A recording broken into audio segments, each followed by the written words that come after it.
All right, we are here today with Nick Zaleski, and she is a somatics coach, authentic tantra practitioner, facilitator, artist, and student of miracles. She guides individuals, audiences, and organizations towards breakthroughs that can change their work, and sometimes through organizational development. And sometimes through her organizational development company, Murmur, that supports social justice groups. And sometimes through theater, she writes and directs, and sometimes through her intimate somatics coaching that helps individuals and couples experience deeper connection to themselves and to each other. She lives and teaches course. Oh, sorry. She teaches live and virtual courses on awe, which she sees as a pathway to disrupt political, imaginative, and embodied apathy. So grateful for you to be here with us today. So I want to jump right in, and I would love to hear about awe. What is it? Why do we need it? How do we cultivate it? Hmm. Yeah. So I think about awe as the experience of something bigger than us moving through us. And sometimes that can look like reverential respect mixed with surprise and wonder. So that's how I talk about it in my courses, but in a kind of like more pedestrian, accessible way. It just means like there are forces outside of us that want us to experience the kind of falling to your knees sense of delight, of wow, of yeah, something really big is moving in me or outside of me right now. And I think about Mm, that both like in individual ways and then in sort of collective ways. So that's the kind of political piece that I mentioned in my intro. And yeah, and part of the coaching work that I do is to help folks really discover on a regular basis in their lives and in their work. that's beautiful. I love that you talk about it as it can be pedestrian, because I think we often save awe for these majestic experiences. You visit Yosemite, like you have a peak experience, and that can be kind of the only time that you experience awe. Hmm. Hmm. Yeah. Yeah, but it's actually like in the mundane where we can find it most, right? And yeah, and so I think about the awe that we can experience internally when we're feeling a feeling we haven't felt before. So sometimes that shows up for my clients who are, reaching new depths to pleasure or orgasm that they haven't experienced prior to our work. Um, or sometimes it can be about like rewriting our trauma pathways, Mm. and the awe that we might feel when we respond to our triggers or our automated kind of ways of getting thrown back into old stories where we respond in new kind of patterns and habits, and that can lead to a whole lot of awe for what's possible in ourselves.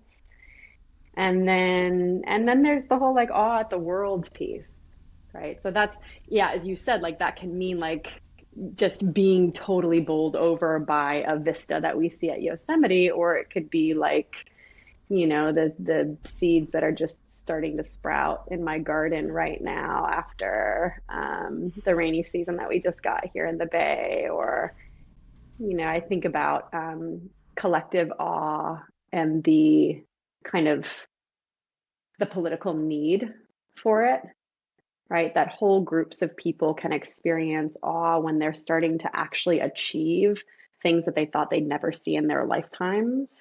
Um, so we can think about like Black abolitionists finally starting to see the defunding of police states across the nation right now, and that can lead to a whole lot of um, yeah, awe that maybe folks were sort of leading towards and calling for years and years and years, and that when we actually get to experience the thing and see it for the real first time, yeah, it can lead to a deep sense of wonder, surprise, and reverence. And, you know, I can't even remember what you mentioned before that brought this up, and then what you're just now saying. That sometimes it can be hard to experience it because we're so aware that more needs to be done, or we feel Mm, like what we're experiencing isn't maybe big enough. But, it's actually by by really practicing awe that then, that work is like actually worthwhile. So Hmm. I'm curious, what are barriers to us experiencing awe, internalized, external? Well, yeah, I mean, you just named, I think, a really primary one. That sense of like, is this actually enough? Um, and yeah, I think, you know, the white supremacist heteropatriarchy wants us not to feel awe, right? Wants us not to feel a sense of reverence and possibility because that keeps us really complacent, and keeps us inactive, right? Keeps us in states where we're not able to actually disrupt oppression or disrupt, the sort of apathy of our own lives. Um, and that awe just has the possibility to wake our nervous systems up out of that, right? And I think about, so I do through some of my organizational development work outside of coaching, I do a lot of work with white folks, really focused on retraining ourselves to be able to feel more, like feel our bodies more and feel the shapes our bodies take when confronting race and power in our lives and the deep ways in which we inhabit the sort of habits of white supremacy. And that being in a feeling state, I really believe allows us to feel other people more. So when we're trained to notice what's going on in our body, we're actually able to feel other people more and then feel the impact that we're having on them. And I think that awe is about being able to feel the full palette of stuff that's happening inside of us at all times. So it's not, when I, talk about it in my courses, it feels really important to mention it's not just about like looking toward the light and the beautiful things that are happening, but it's actually about being like, okay, and here's where the shadow colors are on my palette too. And the wow is, oh, I actually have the capacity to hold them, to be with them, to confront them more, and that makes us more able to again feel other people, right, and feel the impact that we're having in the world. So did I name all the barriers? Probably not, but I feel like white supremacy, capitalism, and patriarchy capture a lot of them. And then it's probably, yeah, it feels important and relevant to also name that a lot of the work that I do comes out of sexual violence prevention movements. And so we could name rape culture as another major barrier to experiencing awe. And I think about the survivors that I work really closely with and for, and the moments of healing that I've witnessed in them and then also felt for myself are moments that we could call awe, right? Like moments of re-entering the body, of it not being as scary a place to be, of I mean, sometimes we might experience awe just being able to get out of bed in the morning, right? And that cultivating our ability to be with the tiniest experiences of all we have in our life, I think disrupt those cultural kind of problems or more oppressive forces that want to keep us in that sort of state of battered apathy, right? Want to keep us out of that sense of possibility, out of that sense of reverence and something bigger moving through us so that we stay complacent and, um, you know, and inactive. Yeah. Wow. Yeah, I mean, we're Mhm. really good consumers when we're disembodied, and the only way we know how to feel good is to buy things. And Mhm. then, we uphold systems of power when we can't fully feel others and when we don't Mhm. feel ourselves and we can't feel how these systems are playing that role. It's so much Mm. easier to unintentionally, support oppression when you can't fully feel. Mhm. And I mean, we've had 7 mass shootings in the past 7 days as we record this in November. And Mhm. while I felt so much, in many ways, like I can't fully feel all of that because it would break my heart and the pace of our society and of Mm. the suffering. to withstand it and to be a good worker and keeping productive, it requires that we not feel. And Mm, I know with many of my clients, it can be hard if we're only focusing on feeling more and they've experienced trauma, because that does hmm. mean feeling more bad and feeling Yeah. more things that haven't been processed. And so, in that, having the capacity to feel more good and more awe and more beauty and more pleasure, like that is as equally important as it is to just be able to feel. Hmm. And I love what you Hmm. said about like that we can feel both. We can say yes, and this is all here. One of them doesn't have to consume me. What if I can Hmm. have both at the same time? What if I can have the ability Yes. to go back and forth?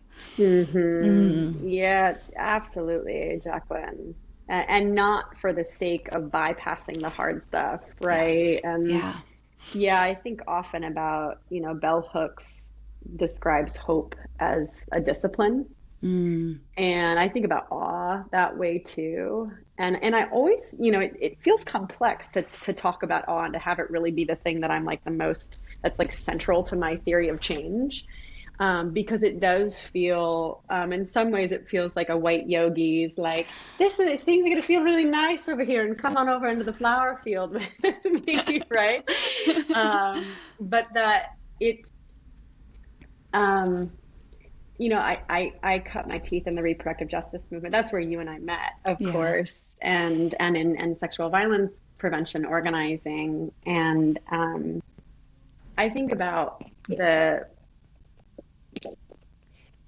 in moments of huge groups of people organizing towards something, awe has to be the underscore to how people are fighting for what they want to win, Yeah. right? That like the vision of the world that does not yet exist has to feel so has to feel so bring you to your knees beautiful, so inspired, and so again bigger than us, that it can catalyze and motivate people to really profound action. And so I think about that, sort of why I came to coaching work, because I felt that on these more collective levels, and then wanted to really feel into what it would be like to cultivate that on a one-on-one, more individual, hyper private and personal level. But I think that full spectrum of awe is so necessary. So feeling it in our own lives and a really kind of, in our own solitude, and then also feeling it in massive groups of people who are organizing toward the kind of world we all want to live in. Yeah. Yeah, it's like it's not enough to organize against what you don't like. Um, Hmm. but to be centrally aligned towards the vision you want. And it's Hmm. interesting because in some ways, certain groups have been very effective at that, but in a very hateful way. And I Hmm. think, um, yeah, it's like how do we really dream so big and so rooted in love and saying this is possible? Hmm. Let's like can we all be seduced by this possibility rather than just saying Hmm. like we have to protect our rights, which of course we do, but it's like but what about imagining a future where everyone thrived? Like what would that look like? What would that feel Hmm. like? And how do Hmm. we organize collectively and how do we show up individually so that we're living in alignment with those values, and it's not that we have this thing that we're fighting for but the way that we're trying to get there is so different from those ideals. Yeah, absolutely. And how do we feed the parts of ourselves that can see that vision that hasn't yet come to pass, Mm, right? So when the like scripting from the dominant culture wants to cram down our throats a narrative of like, things will never change, cops will always exist, and they're going to continue being in schools, for example, right? Um, or Roe was just overturned, and the direction of progress is going to keep moving in that twisted sort of, um, direction, right?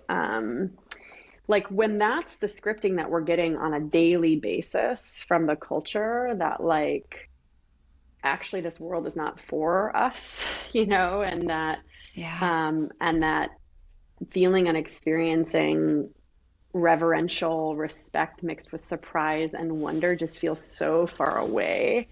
Like I actually believe it's a discipline to feed those parts of ourselves, to feed the parts of ourselves that know more is possible, and that know that the visions that we have for the world that we want to live in, yeah, are shaking out. Yeah.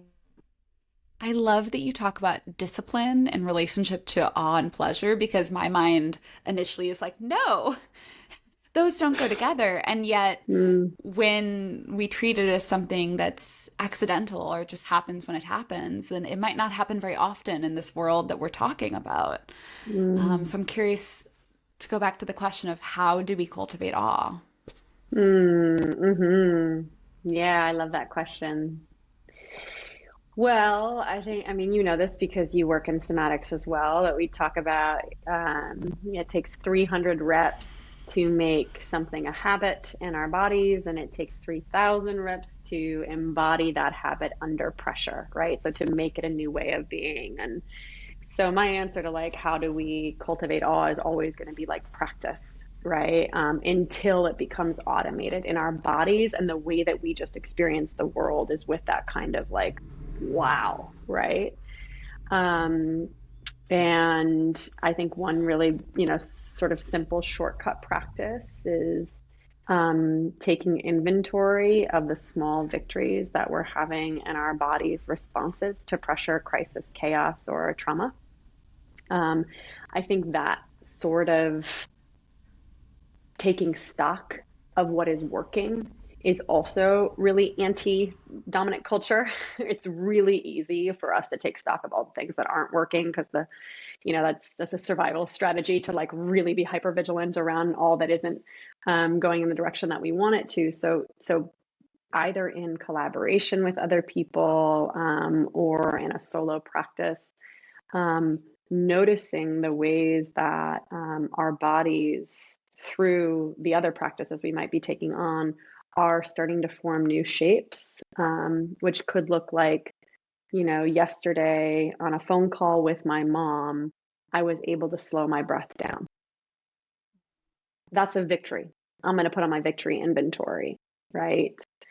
And that I think actually building our capacity for celebration in our own lives and then gratitude are huge. It's like food on the altar to awe, right? Huge, huge resources for awe. I love that because I think there's this gap for anyone who's on a healing journey of awareness of patterns and then the point in which, you truly have an embodied new way of responding. And it can feel Mm-hmm. so hard when you're like, ah, I can see it playing out and I'm really only making bite-size like progress. And yet it's like that's how Mm-hmm. it's done. So also Mm-hmm. how can we really be soft with ourselves and celebrate all those micro moments, even when there's Mm, part of us that's yearning for us to be like past this.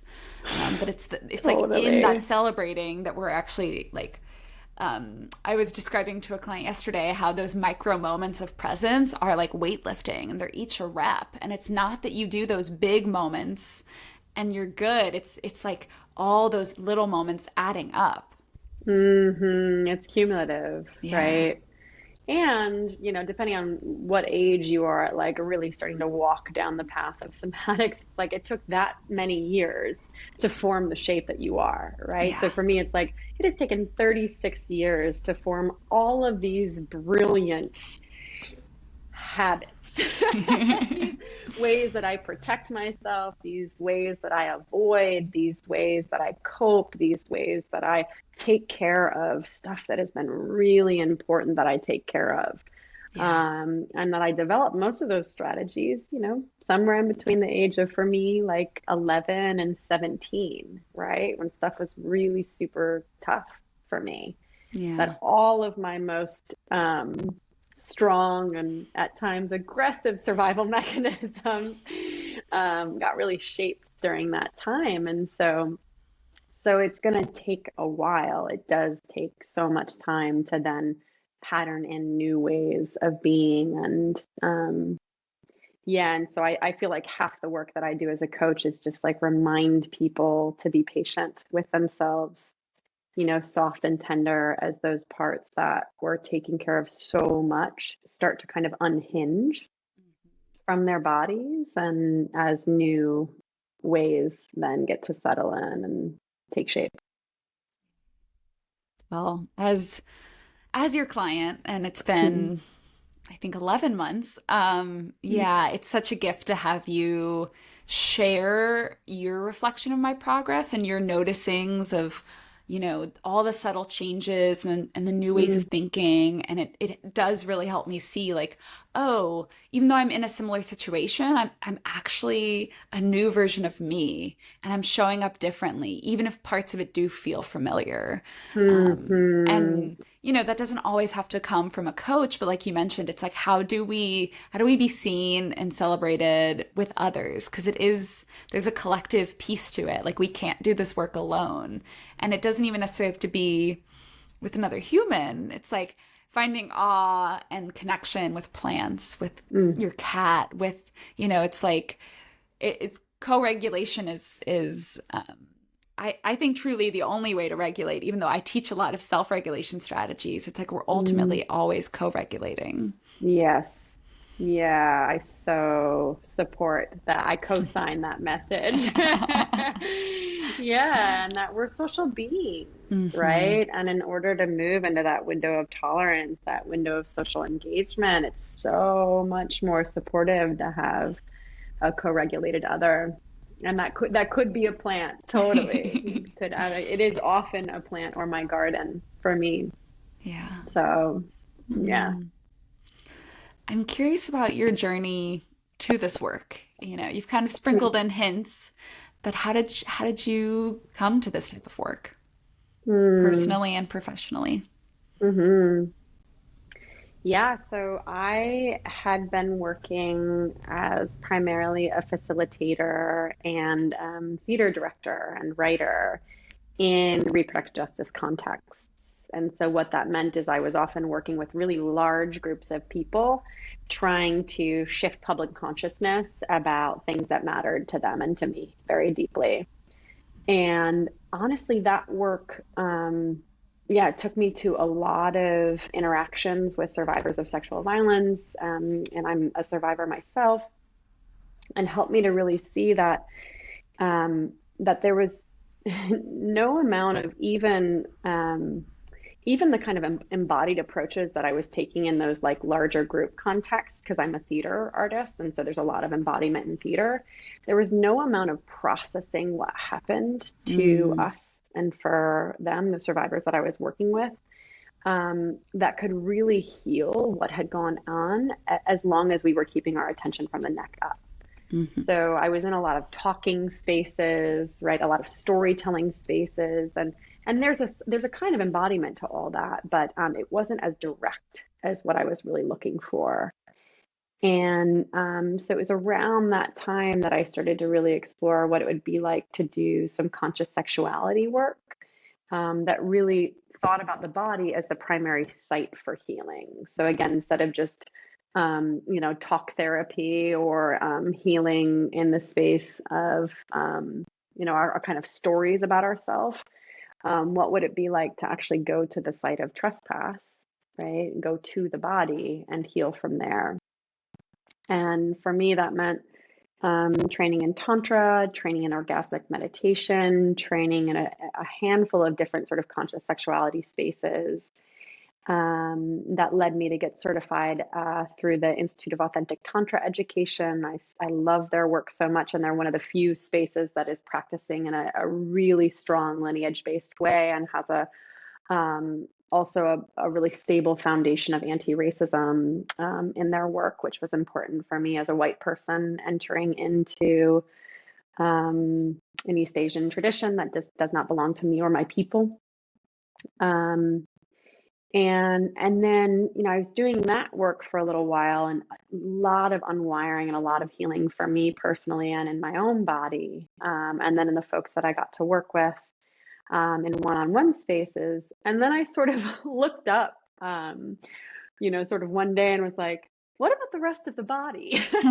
My work was so focused on the sort of, pelvic bowl and genitals, the space between the belly button and the knees, Hmm. because that was such a site of trouble for so many people that I worked with and for myself. And so I said, okay, what if I could get everything else involved in that too? And then that took me to the coaching program at the Strozzi Institute, which was exactly the dose that I needed of medicine for full body integration. And yeah, really coaching from this lens of choice following awareness, which is something I Hmm. probably said to you a million and one times in our own sessions together. But that having a deep awareness of what's happening in all parts of our body and at all moments actually helps us make different decisions.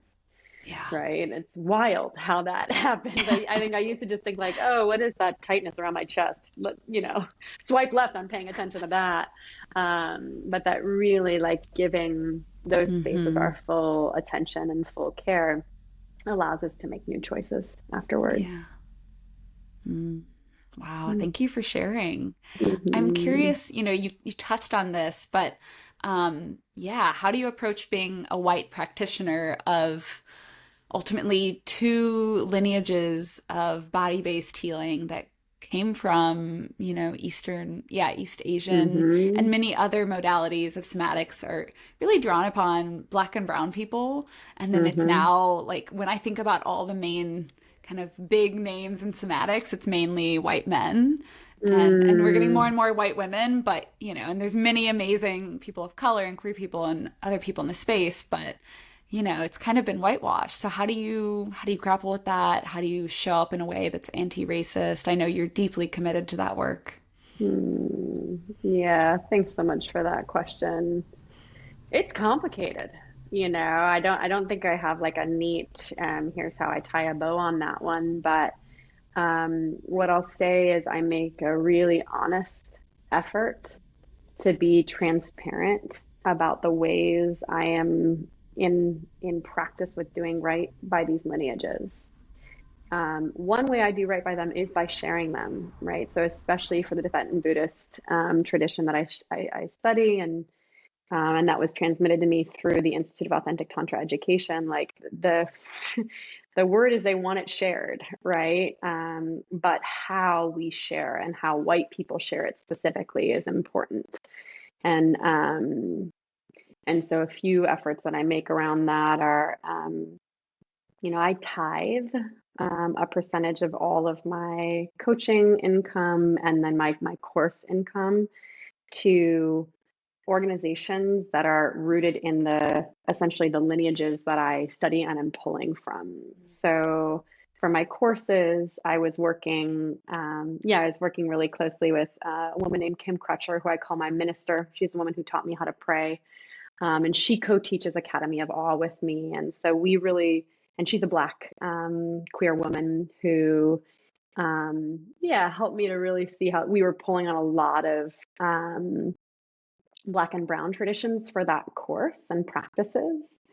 And certainly her wisdom is a major, major underscore for it. So for the Academy of Awe, we were really intentional about saying, hey, here's where your money is going to go this year as a part of your registration for the course, and let students know about that. We gave to an organization last year called Kimbrative, which I highly recommend looking up their work.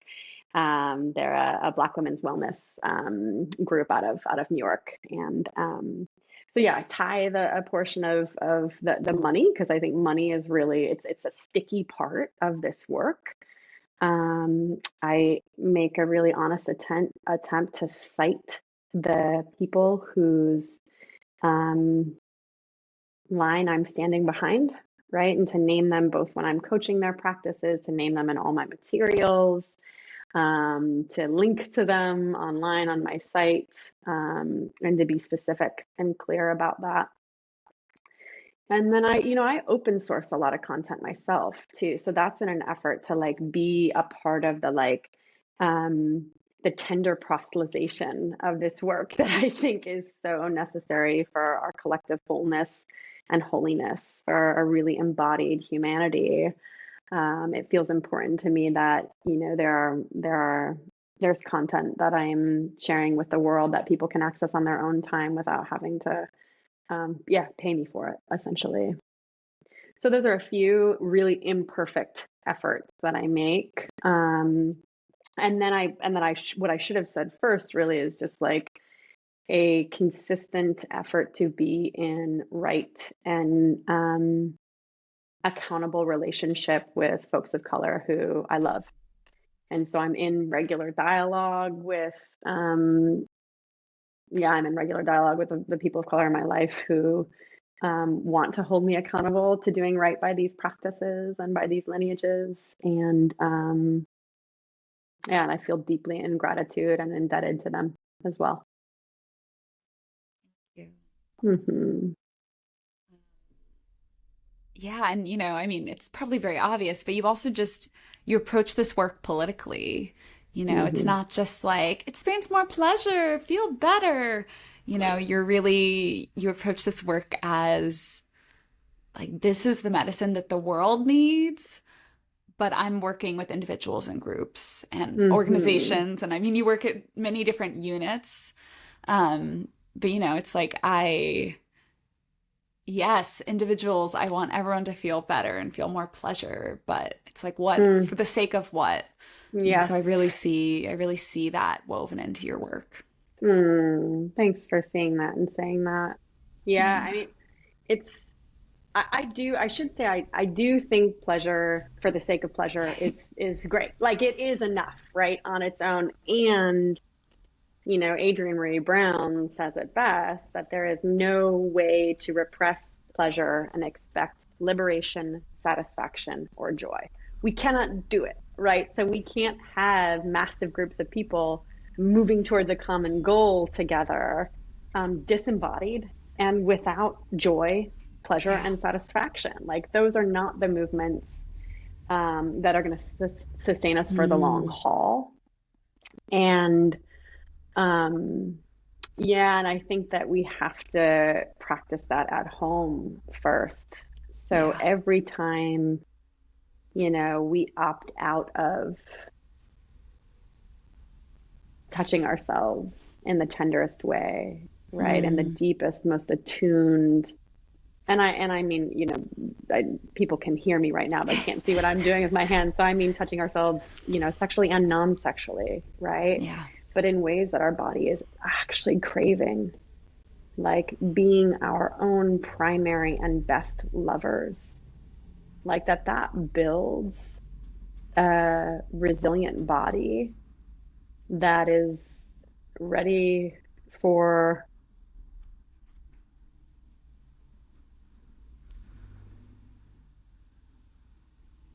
ready for profound challenges, ready Mm, for disruption, ready for writing new realities. mm. Wow, thank you. Mm-hmm. You mentioned it, and I would love to hear a little bit more about your Academy of Awe. Mm-hmm. Yeah, the course. Yeah. Yeah, yeah.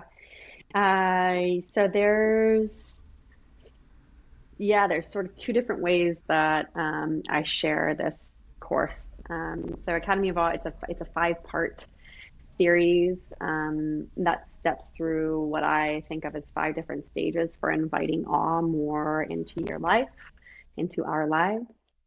And it's a combination of practices in somatics, in sexual spaces, and then in spiritual spaces. So it's practices on all 3 of those fronts that I teach both live, so in a synchronized way on Zoom. There's a cohort of folks who come together, usually in cuffing season every year.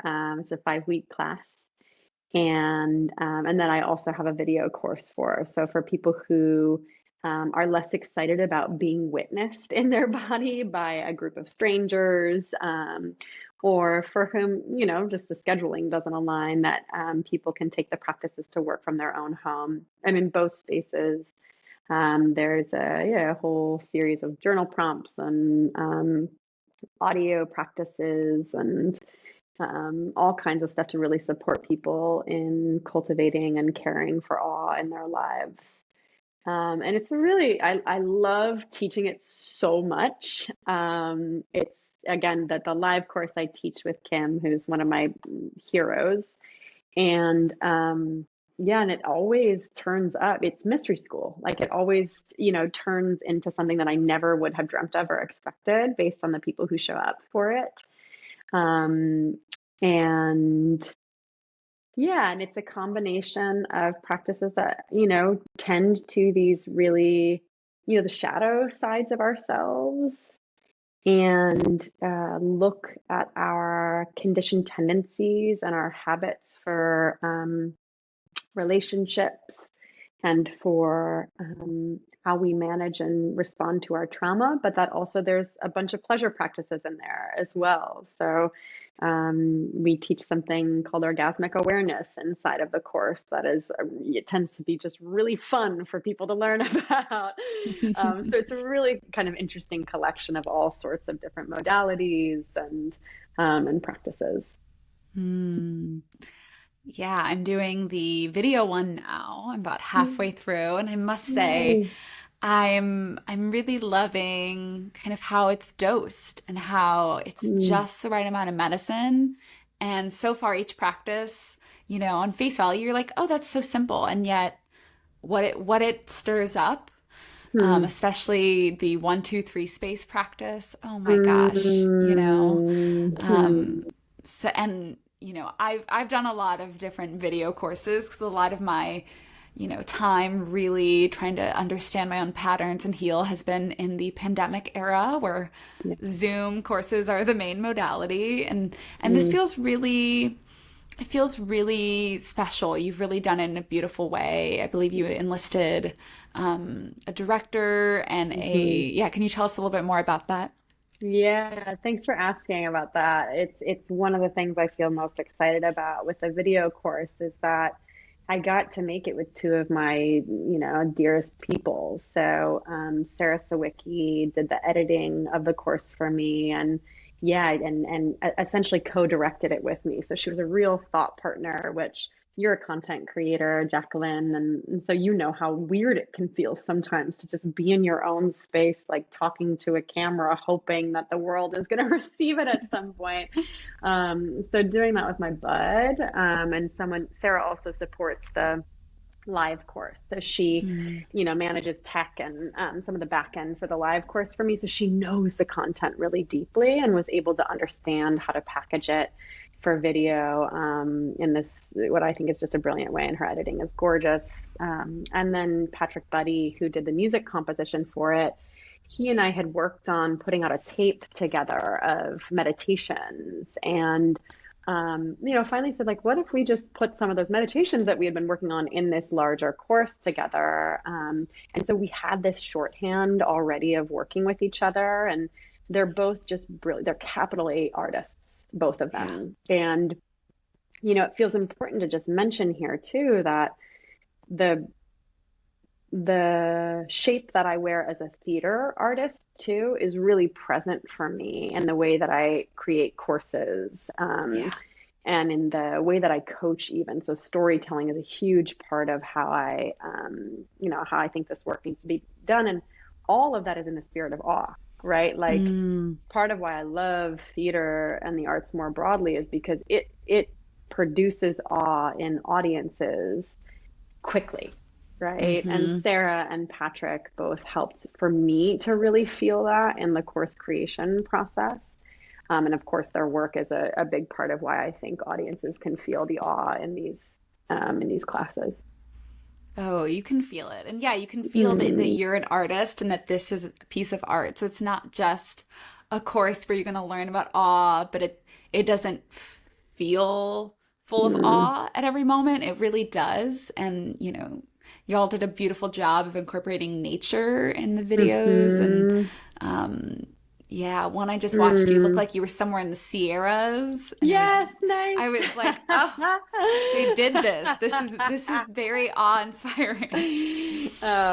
Thanks so much for that Yeah. reflection. And yeah, the live class is like that too. I mean, we always Mm, say, that it's gonna feel like we're going to the mountains together or your favorite place on the universe. And we take a lot of adventures together in that course. So it's not one of your standard, like get into the Zoom room and hmm. people just sit with their computer with the same distance from the computer every time. We've got a lot of what I think of as really magical hacks for that space.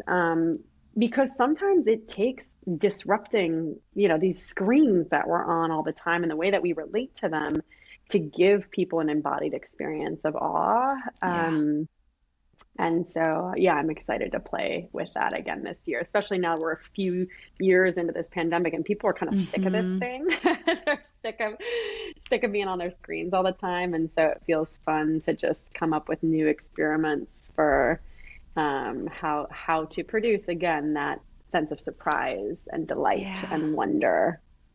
I love that. Yeah, I mean, I love how Hmm. Zoom makes this work so accessible. Anyone can work with you.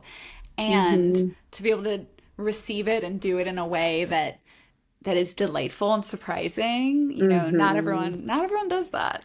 I Mm. want to slightly pivot, although it's related. So you've said Kim is your minister, and I know you describe yourself as a Christian mystic. Tell us about that. Yeah, yeah, I would love to talk about that. Um, I have, of course, this spiritual tradition through the Tantra lineage that I study, the Shinpa Kagyu lineage from Tibetan Buddhism. And that's its own really deep system that I pray to. And it really is a huge part of my spiritual life. And so there's a whole set of deities that I work with on a regular basis there.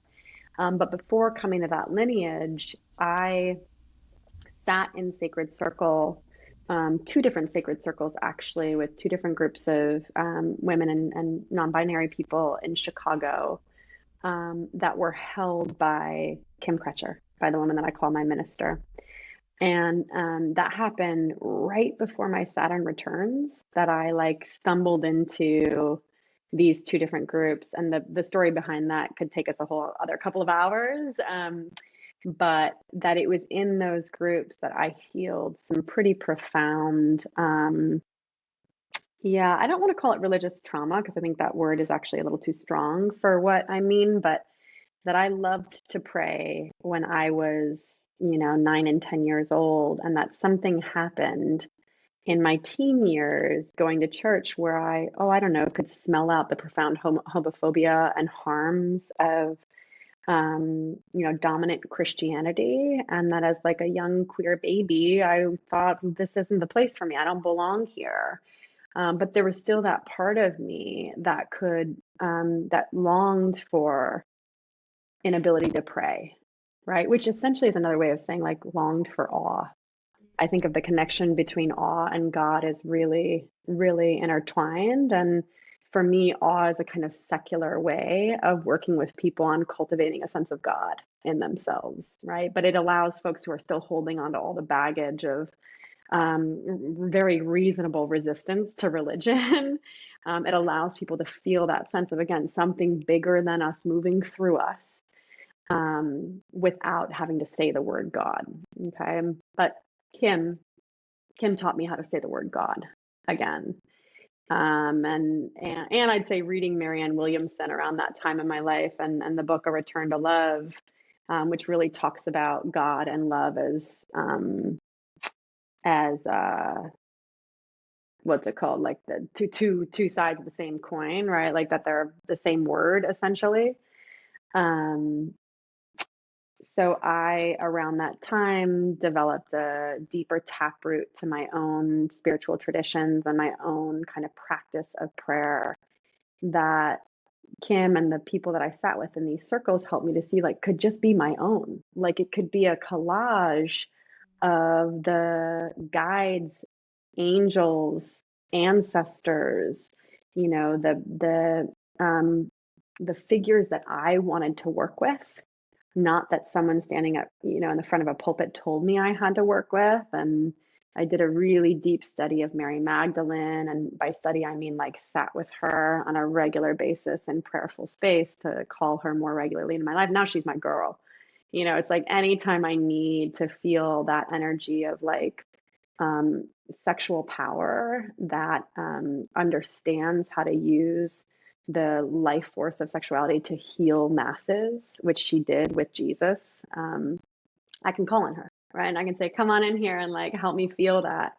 And the Mother Mary, I work with her really closely. And so some of the stories of Christianity still get to feel really true for me, like really like home base gospel that I believe in. And then I can just leave the rest, like I don't have to, I can just kind of take the pieces that really resonate for me and then not the rest. And then I can fit that in this sort of Christian mysticism. And then the work that we were doing, with spells and the elements and intention and all that with then green Tara and some of the deities that I feel a real sense of intimacy and closeness with in the Tantra traditions, and that all that can be included, right?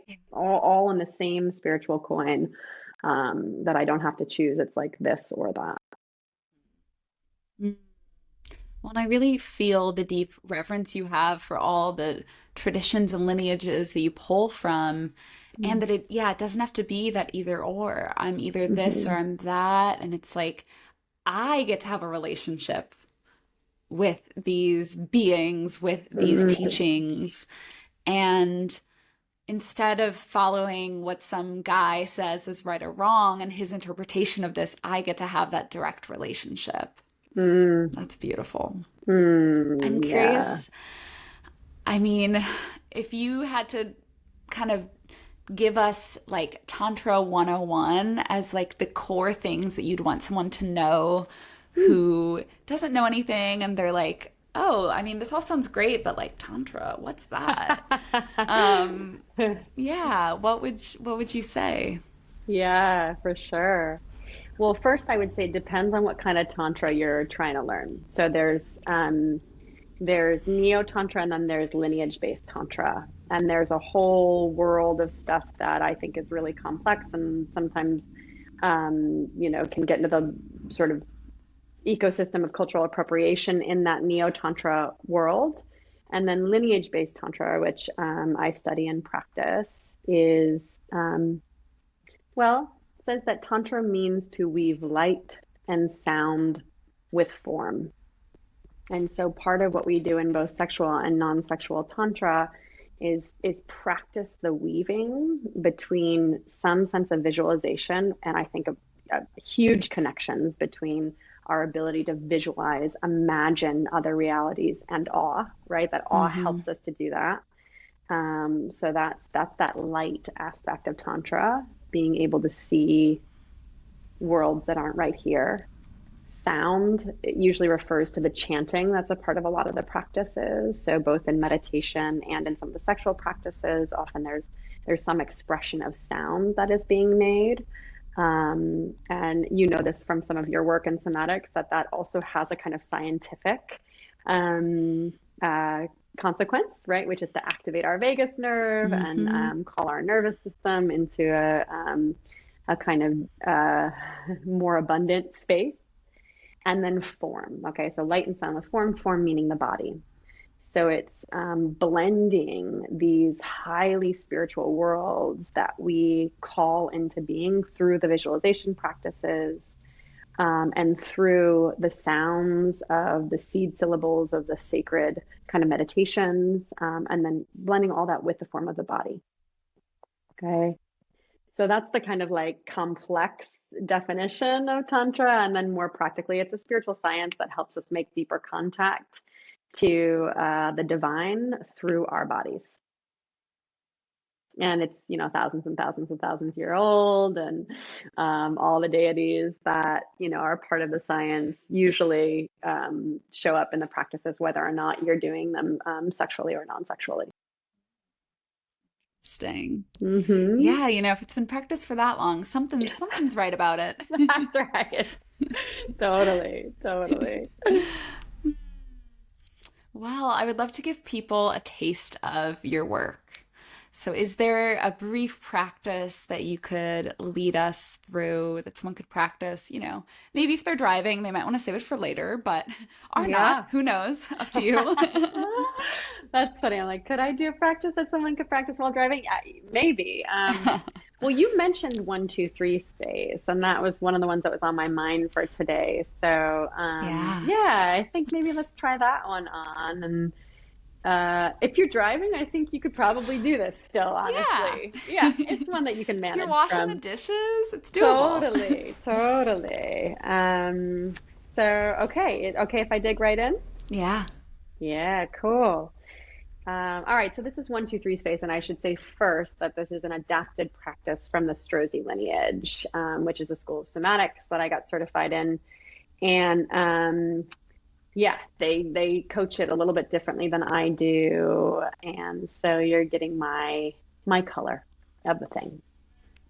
So wherever you are, decide first if you want to practice seated or standing, and then take a minute to just go there now.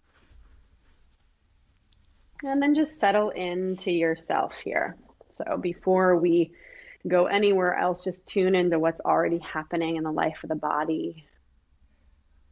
You can start from the ground and work your way up, or start from the crown and work your way down, whichever feels right to you. But just take a moment for a little body scan here, turning up the volume of our awareness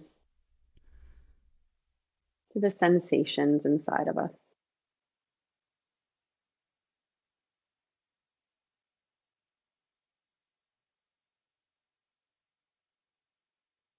And avoid making any judgments on what you observe here. Just noticing, noticing, noticing.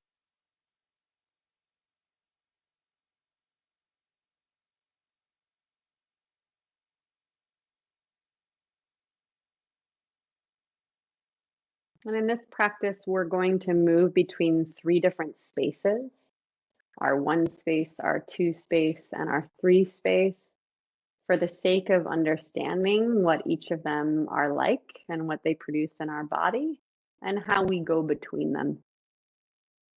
So just treat this as an opportunity for research on yourself here. And we'll start with our 1 space. This is that thinking place of intellect, of brain power,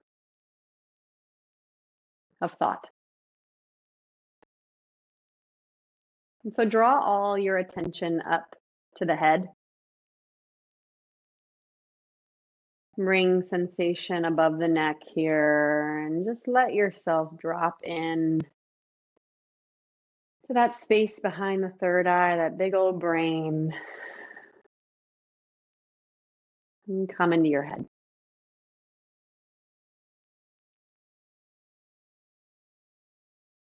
And sometimes we can do this by rehearsing the checklist that might be on your mind right now. So, what are the things I have to do today? What haven't I gotten done yet? What is still yet to do? Or you can work some simple arithmetic here too. 7 plus 19, 24 plus 8.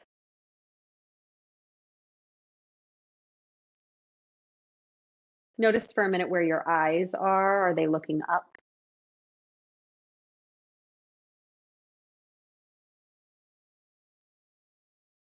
And then notice what other sensations are alive when you're in this thinking space.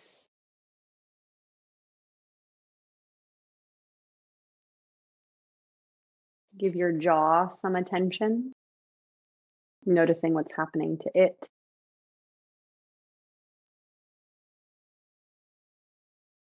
And then what is or is not online in the rest of your body as you're in this thinking place.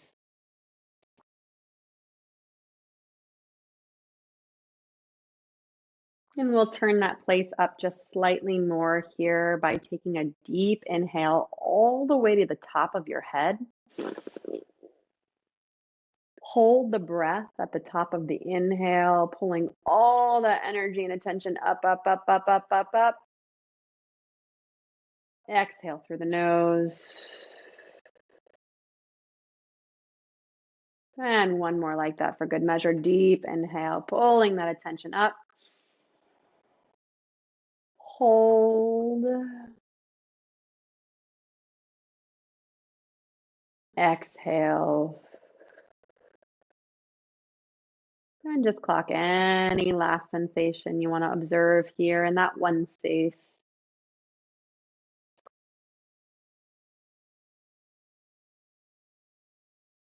And we'll transition to 2 now.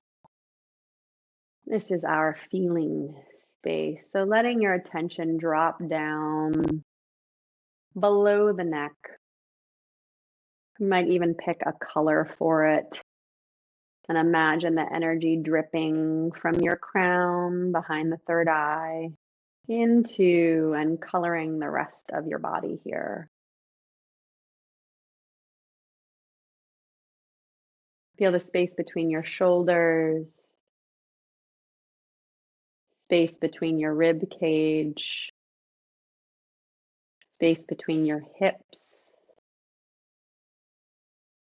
space between your thighs, and space between your feet.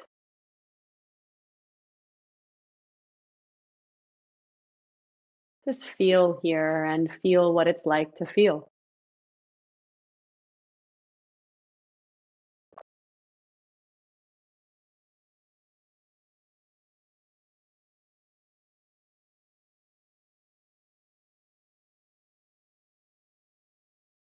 Get specific in your observations of sensation here.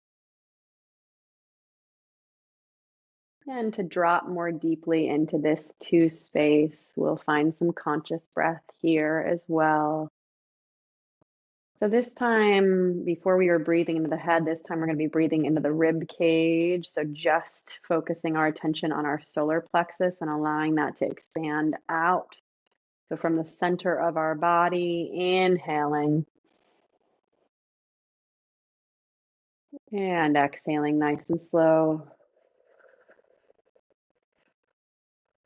Imagining that energy blooming out like a lotus flower. Inhale. Exhale to close the flower.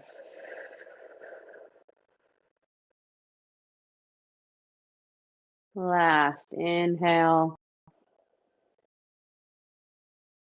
Last exhale.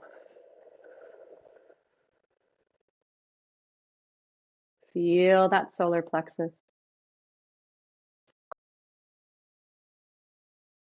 And clock any last sensations you want to observe here in that 2 space, space of feeling.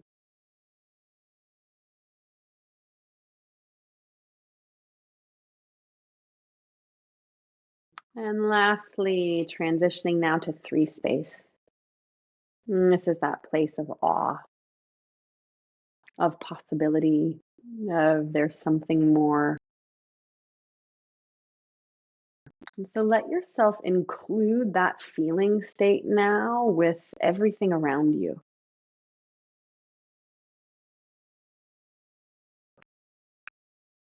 Getting a little more permeable and porous to the environment around you.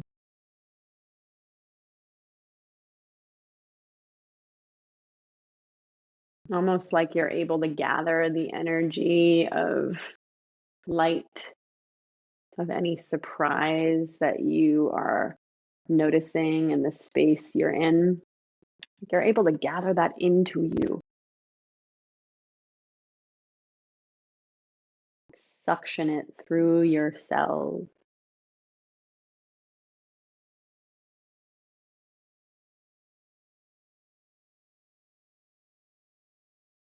Let yourself notice details here that might cultivate some of that reverence. sense of something outside of you, bigger than you. And to drop into this space a little bit more, just actually take time to tuck your shoulders into your back so that your chest opens up slightly. And we'll just take 3 deep belly breaths here while still including everything around you into these deeper breaths now with your chest open. Inhaling to fill the belly. Exhaling to let it loose. Inhaling to fill. Exhaling to relax. Inhaling to fill. And exhale, relax.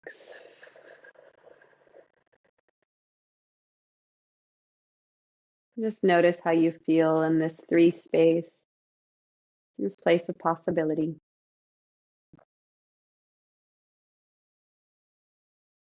And then invitation to take that with you into wherever you go next in your day or night.